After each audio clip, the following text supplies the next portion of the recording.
Hey everybody, it's Mark the Goof here. And the Angry Mark. A slightly drunken Angry Mark. Joining me one more time. We just watched SummerSlam.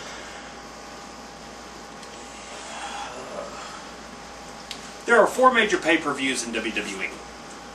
SummerSlam, Survivor Series, Royal Rumble, WrestleMania. This was the first of the 4 for this year. It sucked. I mean, okay. I'm talking Hoover vacuum cleaner mixed with a Las Vegas prostitute sucked. Pretty much you give this prostitute a chrome bumper, she would actually suck the chrome off of it. This sucked that badly. And unfortunately that would be fun. Really, it would. Okay. I made notes, we got all kinds of pissed off. So we're going to go from top to bottom. Just running through this. Do we really have to? Unfortunately. Son of a bitch. Okay. First off, started out with the standard video vignette promoting your main event, which is the Punk Cena. Not a big problem. After the video promo of what was going on, they said, okay, it's time for SummerSlam, so they brought in Alan Jones from Tool to play, exactly, the lead guitarist of the band Tool, to play the national anthem. Which makes me wonder why they didn't go back to America the Beautiful. They've only done it since, the first SummerSlam? And they didn't have anyone sing it. He just played it. And I'm assuming he was trying to do the Jimi Hendrix thing, but it came off grating. And it was annoying. It was awful. It hurt my ears. And as that got done, they were panning around. You saw in the entranceway the blown up entrance of The Miz, the big awesome inflatable that splits and he comes down. After Miz making a whole big thing of, I'm not booked in SummerSlam. Well, you're booked now. So his music hits, and not a surprise to anybody who's watching. JR's not there, so you have King, Cole, and Booker T, and honestly, this is horrible. They spent more time ragging on each other than calling any fucking match. But because these people were not booked on the card, most of this was not booked. You had literally, 4 matches booked? You had the Divas match. Beth Phoenix going against Kelly Kelly. Which sucked, and we'll get to that later. Yeah. You had the no-holds-barred Christian Randy Orton match. Which sucked, and we'll get to that later. You had the Mark Henry Sheamus match. Good God, where do we start? Actually, we're going to be debating on that one. It was a good finish is what fucked it up, but we'll get to that. And last but not least, you had the CM Punk John Cena Undisputed Championship match. Please excuse him. He's got a beer in his hand simply because this shit was so bad, he had to get drunk to sit through this. Mm-hmm. Not a bad beer, and of course, for other people who, watch really shitty wrestling because people want him to. Hey, I'm in that same boat. But you have an out. You can get drunk. Trust me, at this point, if I wanted to, I'd have a freaking thing around my arm and mainlining heroin if I had to. That might be where some of this booking came from. But anyway. Hey. The first match, just blowing this out, The Miz, R-Truth, and Alberto Del Rio versus Kofi Kingston, John Morrison, and Rey Mysterio. Why? Because they weren't booked. So let's just throw out the opening match being a 6-man.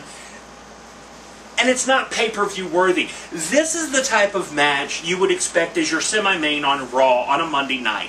It didn't feel pay-per-view.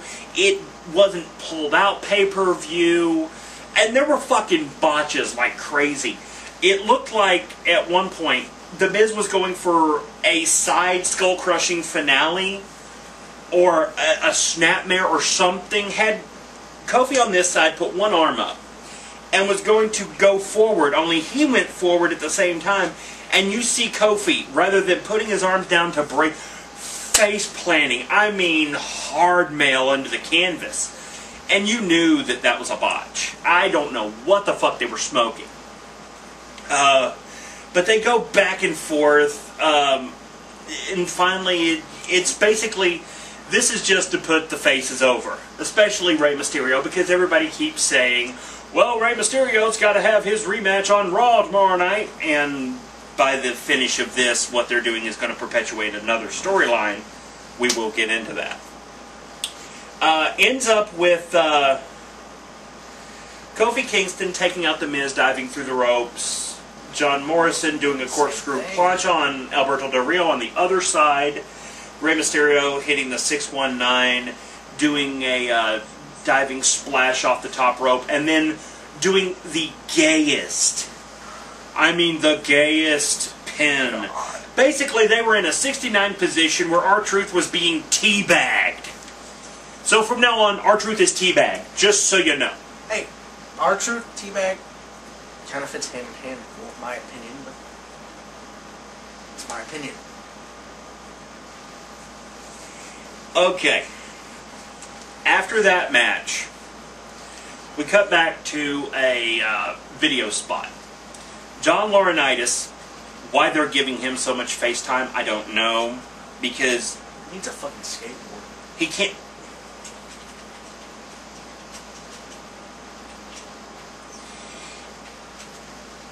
John Laurinaitis can't read script. He can't deliver a line. You don't believe what he's saying. So you end up with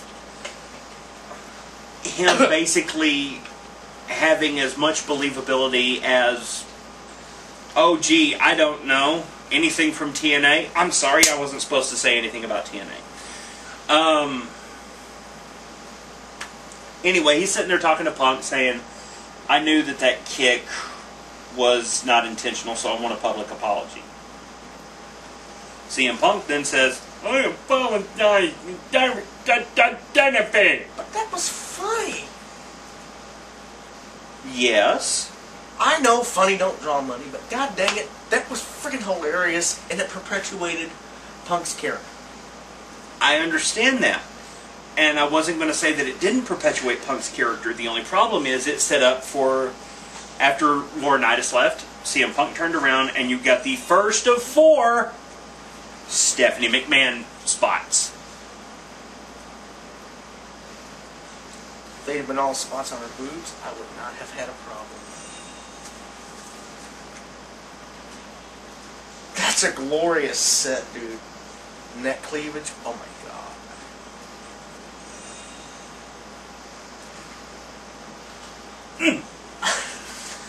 Alright.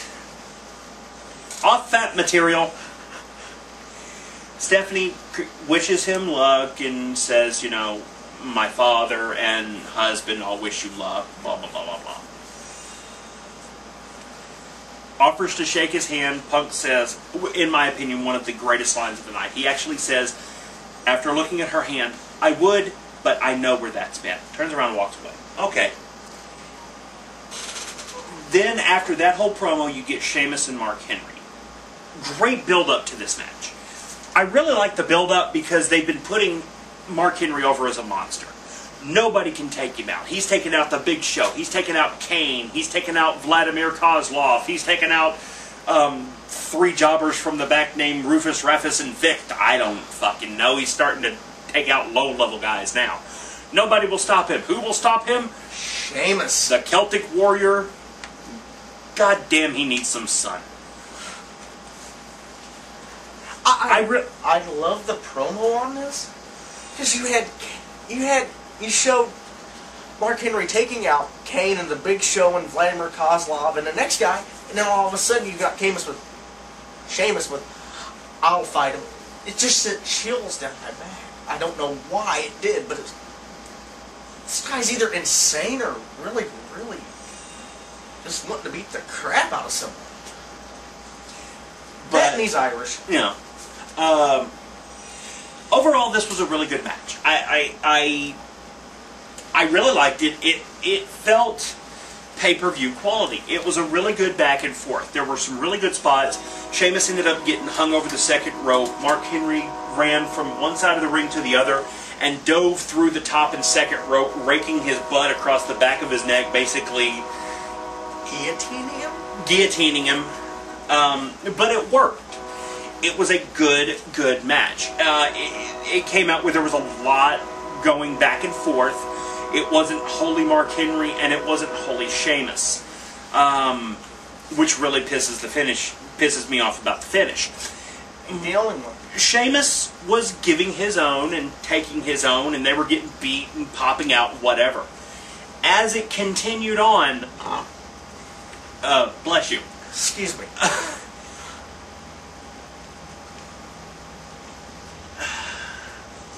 Sheamus did the bro kick on Mark Henry, knocking him out of the ring. That's fine. Sheamus went to go pick Mark Henry up. Now, Mark Henry had been doing some strong shit on Sheamus, and Sheamus kicking out of it. Back and forth, that's not the problem. Mark Henry picks him up, not a problem. Goes against the ring post, turns around, drives him through the guardrail. Now, the guardrail breaks, and that's fine. But he gets back in the ring, and it's the standard thing of the referee plodding around for 3 or 4 minutes, fucking around before he starts the count. Okay, so by 6 or 7, Sheamus should be back in the ring. He gets all the way through 10. Mark Henry gets a fucking count-out victory. I felt dirty. I felt cheated. I felt cheap. You pay for a pay-per-view. You lay down $30 for a fucking pay-per-view because you want decisive fucking victories. And you give us a goddamn count-out? How hard is that to figure out, really? How hard is that to figure out that to fucking get someone over, you actually have them get back in the goddamn ring? Is it really that hard to fucking figure out? My God, it feels like I'm watching TNA. Damn it, I'm not supposed to mention that. This is I'm okay. I'm okay. This is beyond bad. You know, it had its potential. But with that fucked up finish, it became a Friday Night SmackDown match. It was a main event match for SmackDown, don't get me wrong. It was a main event match. But it was a Friday Night SmackDown match. It was not a pay-per-view match. You do not buy